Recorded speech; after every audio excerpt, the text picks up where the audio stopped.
Hey, everybody. This is your host. I am Stacey Thomas. Yes, I'm smiling or grinning like a Cheshire cat, as they said back in the day. Why? You see her here, Author Sharon Matthews Fortune. She's almost like my ride or die, right? She's been on the Yeah. show multiple times. Hello, beautiful. Hey, how you doing, Stacey? I'm good anytime. Well, let me say thank you. Thank you for coming on. Well, thank you for asking me to come on. I love coming and speaking with you at any time of the day, any day of the week. It's just, I know it's going to be fun. It's a great way to end my day. You are just I love you're just like very feminine, you're just very polite, you're soft spoken, I've never heard you say anything out of the way. Now we all got that other side, so I ain't Me saying it too. ain't there. But I love talking to you. I love watching you do your lives. I love the way you carry yourself. You are definitely one of those strong, black, intelligent sisters that Oh, people need to follow. you're going to make me blush.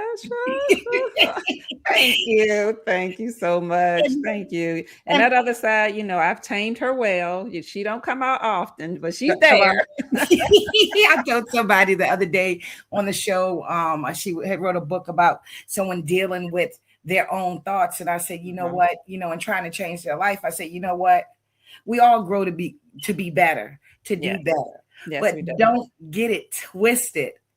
We still got that other side, right? Exactly.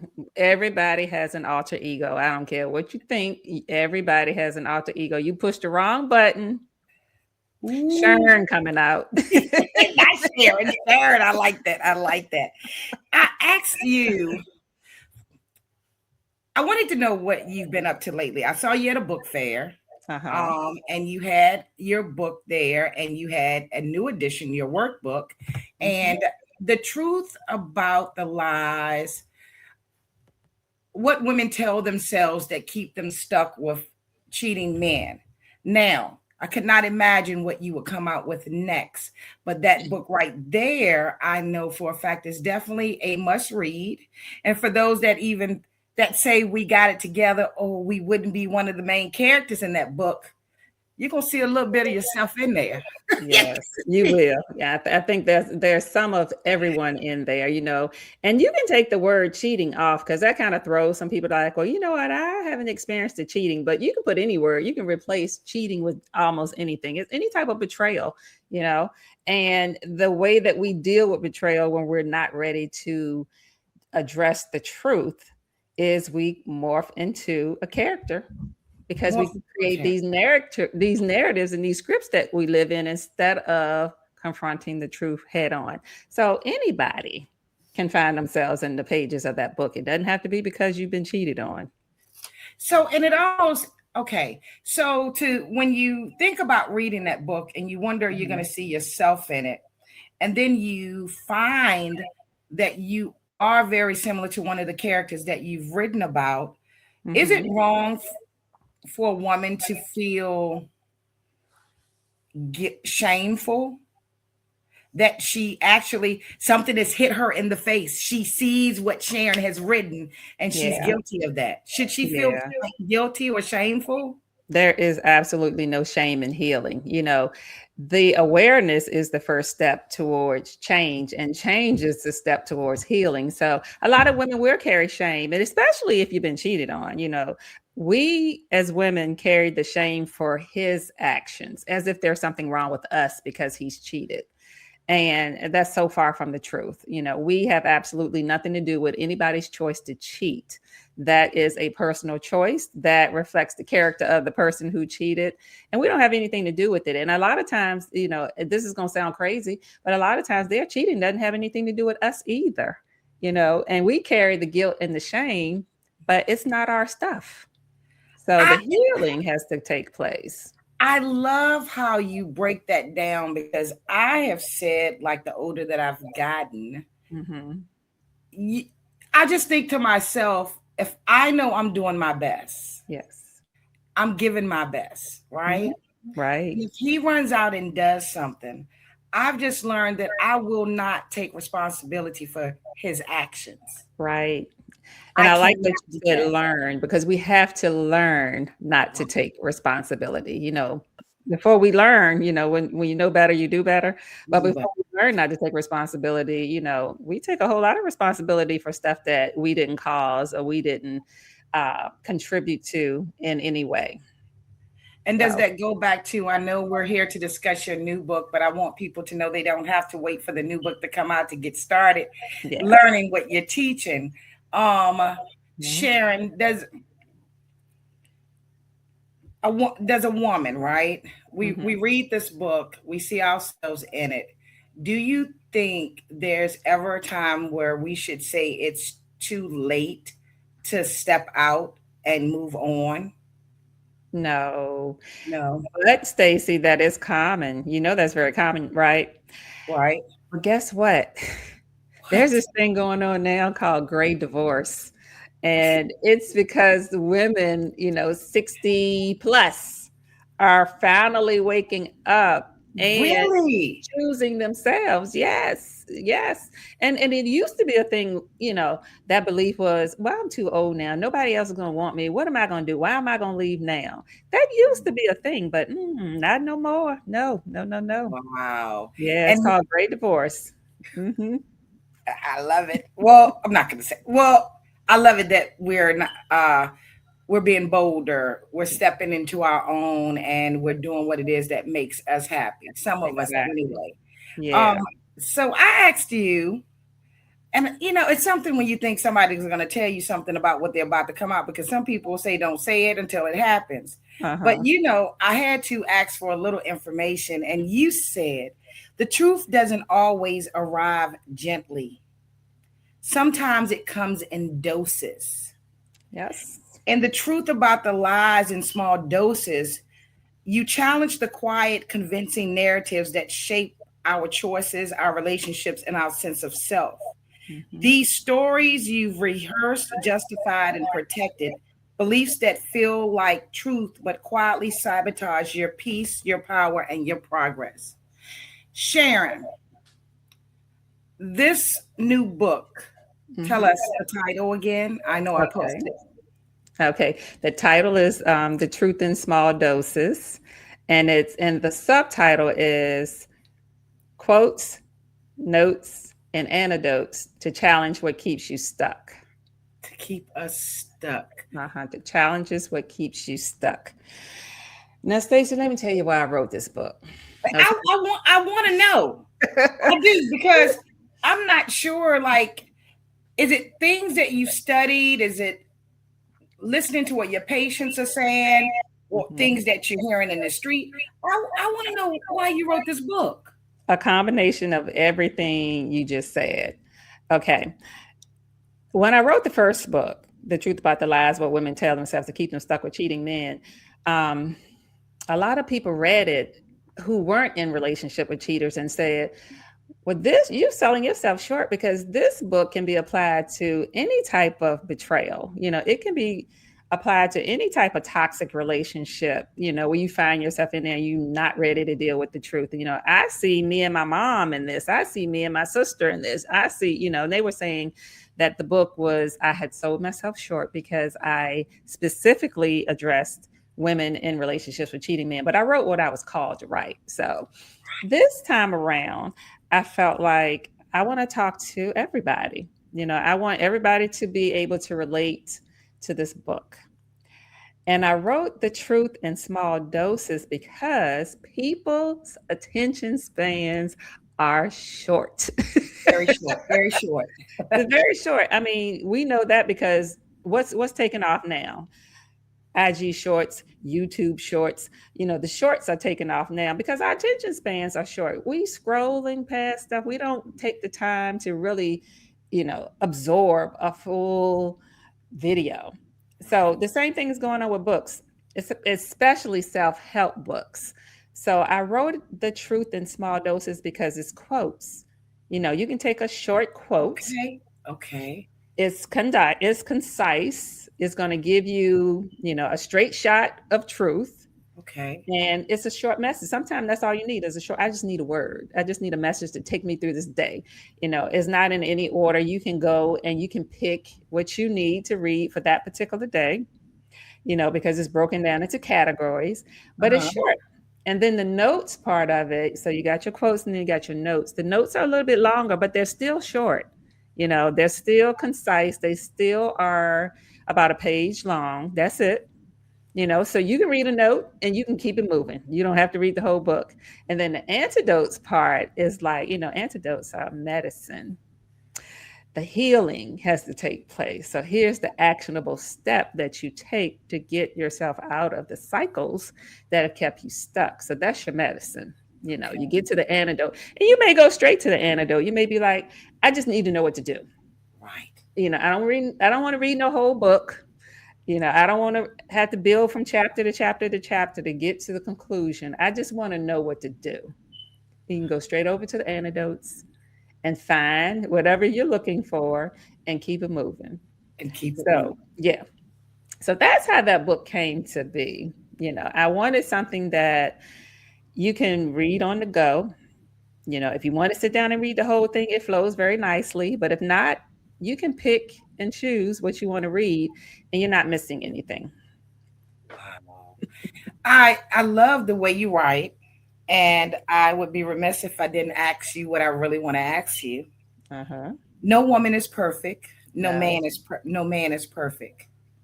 When we're given things to speak about or given things to write about, when we're given testimonies and when we're called to write what you say you were called to write, Mm-hmm. after writing it, have you ever discovered anything about yourself or realized what you were given to write pertained to you also? Oh, most definitely. Yeah. I mean, I'm a woman and I've experienced much of what I write about. You know, we've all been growing and evolving. So the writing that I do comes from life experiences, life lessons. It comes from vicarious experiences, watching other people. But yeah, definitely. I learn something about me every day. And that writing experience, to write the first set of books, wow, it was hitting hard. Sometimes I was writing it and I was feeling convicted myself. Like, woo, okay. Really? Yes, yes. Mhm, Wow. So exactly. so as you said, and I've got to go back and change my post on social media. This book, unlike the first book, is meant for anyone. Per- Yeah, Personally, I believe that the first book could help men and women, but that's just me. yeah. What's one shift that you think a reader can make once someone reads this upcoming book, right? Hmm. Right. What do you think is one of the main things you wrote about as far as a shift a reader can make after reading the book? Well, the main thing is going to be, in regards to what chapter they pick or what section they pick, the main thing is going to be self discovery. And a couple with self discovery will be the ability to realize when you have created a narrative versus dealing with the truth. Because a lot of times when we created a narrative, we don't even know, it's unconscious. We don't know that we're operating from a narrative. Somebody has to bring that to your attention. Something or somebody has to make you aware that you have gone far away from the facts and the truth. And you are in that story so deep that you don't even realize you're in that story. So that's the biggest takeaway with the book. You'll realize what narratives you created when you're in a narrative and learn how to stop doing that. Is there one thing, like when you're dealing with people and you're out doing your book fairs and you get the Mhm. conversation from women, is there like one thing that you hear more than just a few times as far as a narrative that women have? Let's see. One thing. The common narrative will be uh, the level of denial Okay. that she's actually dealing with something, you know, because we do such a good job with our narratives and we take our time to pick and choose what we want to see in situations based on what we feel like we can deal with in situations. So the biggest thing is, the denial, the level of denial that most women and men will have when they're functioning in a narrative. That's the biggest thing that I find. Is the narrative, let me see an example. Is the narrative your mate does something, you know what it is, Mm-hmm.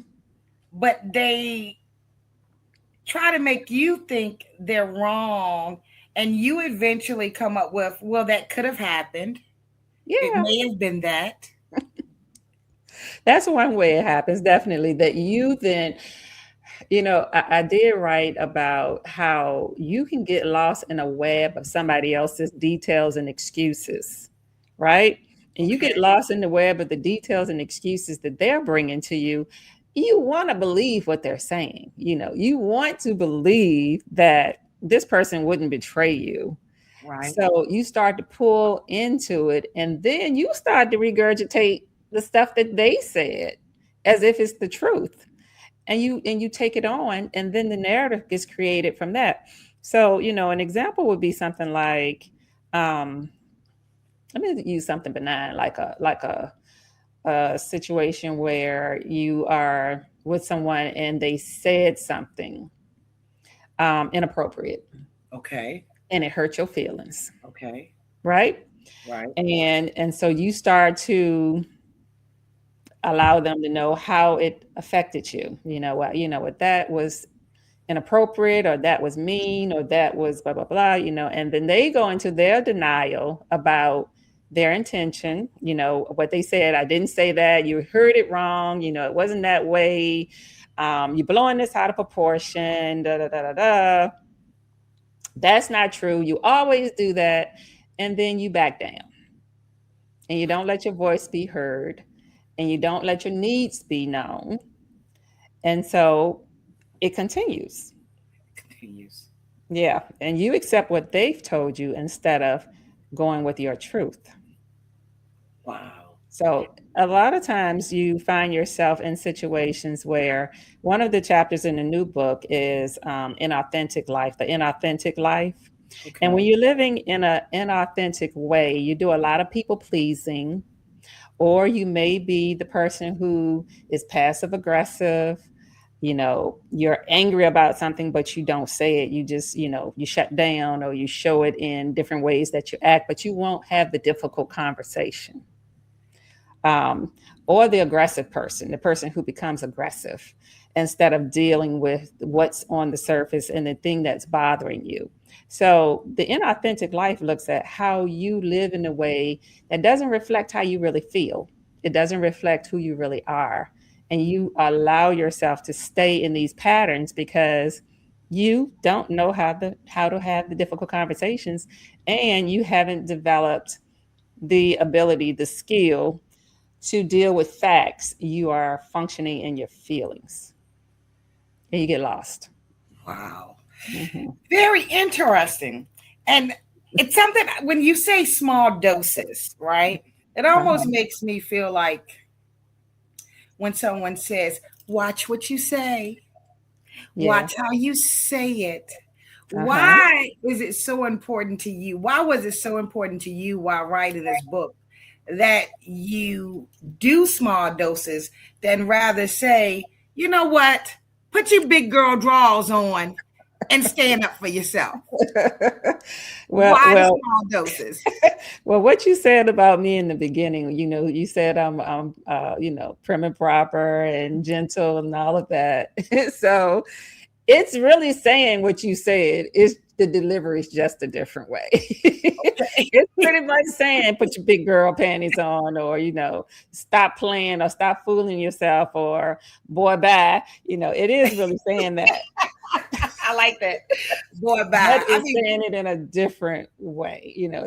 Because Yeah. when you try talking to people, Sharon, I'm gonna be honest with you, and I guess that's why you're the therapist and I'm not. Okay, I don't have time to find the right words to make you feel better. Yeah. I, Yeah. I don't have time to worry about if I'm hurting your feelings. Uh-huh. Grow Uh-huh. up. You Yeah. know what I'm saying? Well, Stacey, that what you just said, there's a chapter called The Emotionally Outsourced Life. And that's written to people who take the time to who really take responsibility for other people's feelings. You're not responsible for other people's feelings. You're not responsible for what triggers them. You're not responsible for how they react to stuff. But a lot of people take responsibility for that, and so that chapter is written for you to stop doing that and to show you the ways that you're doing it, because a lot of people do it and they don't even realize they're doing it. They feel like, I'm being the bigger person, or everybody needs to be given a second chance, or all that kind of stuff. But you are not responsible for anybody else, nor is anybody responsible for your feelings. And so that part, what you just said, that's why that chapter was written. Well, you just made me think of two things. One thing I thought about earlier, and I said, Stacey, no need to bring that up. But as you were talking, the one thing I thought about was people love to say, be the bigger person. Yes, exactly. And, frankly, and I don't know if I've ever told you this, but I realized one day when I was asked to be the bigger person, you want me to excuse someone else's behavior. Yeah. If I take the role of being the bigger person, that person thinks it's okay to be rude and disrespectful. Right. And it's not. Right, exactly. So miss me with, I don't want nobody telling me to be the bigger person. That is one thing I don't want to hear. Mm-hmm. The other thing is, and listening to you, Sharon, you said this is for men and women. Mm-hmm. Either can do it. Sounds like people with family issues can read this book too and get something out of it. Oh, most definitely. Because when you mention excusing behaviors or being the bigger person, I think I was raised, you always be kind to your family members. Mm-hmm. I was raised, you always respect your siblings. Right. And I think, I hope my mother's resting in peace. Mm-hmm. I think my mother should have added if right, they are respecting you. Yes. And a lot of times I think when you say like we take on that it's our fault, I've been guilty of at one time to hold peace with the family members that I would be the first to say I'm sorry. Yeah. Mm-hmm. So you're saying I wasn't wrong when putting my foot down one day and saying I won't do it anymore. No, I'm not going to be sorry for something that you did to me, just so we can continue to have a family relationship. All because of love. Exactly. Yes, that's exactly what I'm saying. Yes. And because Stacey, we're not raised in a way where we were taught to have boundaries for ourselves and boundaries for other people.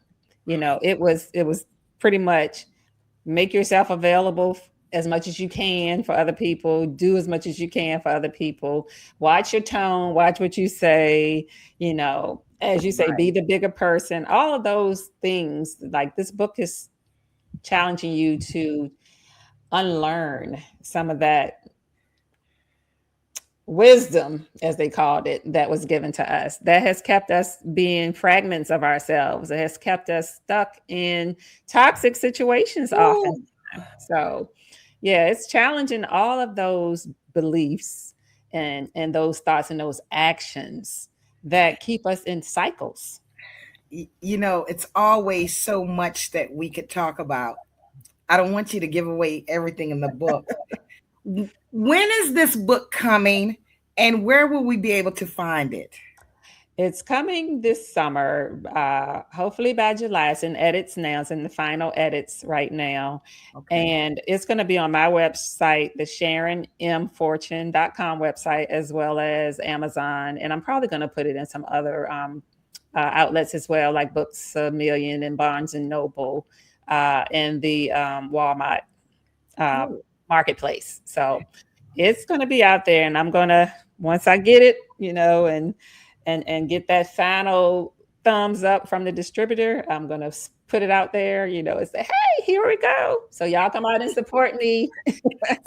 And once again, I know you told us what you believe the book would do for people, but Give us one thing that you're really, really hoping it does for an individual. Clarity.